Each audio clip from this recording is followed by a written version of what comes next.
Hi friends, అందరికీ నమస్కారం. Friends, ఏపీలో ఘోర బస్సు ప్రమాదం జరిగింది. బస్సులో 36 మంది ప్రయాణికులు. అసలు ఏం జరిగింది, ఏంటి, ఎక్కడ జరిగింది, వివరాలు తెలుసుకుందాం. వీడియో పూర్తిగా చూడండి. అలాగే తప్పకుండా ఒక లైక్ చేయండి. మరిన్ని అప్డేట్స్ కోసం ఛానల్ని సబ్స్క్రైబ్ చేసుకోండి. ఇంకా వివరాల్లోకి అయితే వెళ్ళిపోదాము. ఏపీలో ఘోర బస్సు ప్రమాదం. పూర్తిగా కాలిపోయిన ట్రావెల్స్ బస్సు. ఆంధ్రప్రదేశ్లో మరో బస్సు ప్రమాదం చోటు చేసుకుంది. ప్రకాశం జిల్లా రాజుపాలెం వద్ద కావేరీ ట్రావెల్స్ బస్సు ఇంజిన్లో ఒకసారిగా మంటలు చెలరేయడంతో ఆ మంటలు గమనించిన వెంటనే డ్రైవరు బస్సు నిలిపివేశాడు. ఇక్కడ డ్రైవర్ చాలా అప్రమత్తంగా వ్యవహరించడం వల్ల అయితే కనుక చాలా పెద్ద ప్రమాదం తప్పిందనే చెప్పుకోవచ్చు. ఏపీలో ఈ జరిగినటువంటి ఘటన అందరినీ షాక్ గురిచేసింది.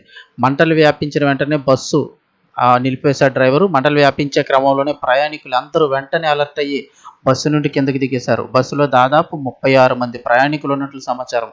ప్రయాణికులంతా సురక్షితంగా బయటపడడంతో ఊపిరి పీల్చుకున్నారు. ప్రమాదానికి గురైన బస్సు హైదరాబాద్ నుండి తిరుపతి వెళుతున్నదని సమాచారం. ఇక్కడ చూస్తున్నారు కదా, బస్సు ఆల్మోస్ట్ పూర్తిగా కాలిపోయింది.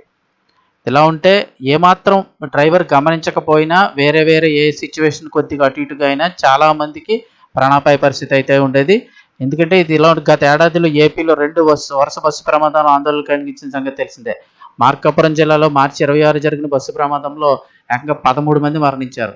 ఈ ప్రమాదంలో ట్రావెల్స్ బస్సు టిప్పర్ లారీని ఢీకొట్టడంతో మంటలు చెలరేగి బస్సులో ప్రయాణికులందరూ సజీవ దహనం అయ్యారు. అంతేకాకుండా మే 14న తూర్పుగోదావరి జిల్లా దేవరపల్లి మండలం ఎర్నగూడెం వద్ద కూడా ప్రైవేట్ ట్రావెల్స్ బస్సు టిప్పర్ని ఢీకొట్టింది. ఈ ప్రమాదంలో కూడా ఒకరు మరణించగా 16 మందికి తీవ్ర గాయాలయ్యాయి. మళ్ళీ ఇప్పుడు అలాంటిది ఇంచుమించు అలాంటి ఘటనే, మొత్తం బస్సు అంతా కూడా కాలిపోయింది.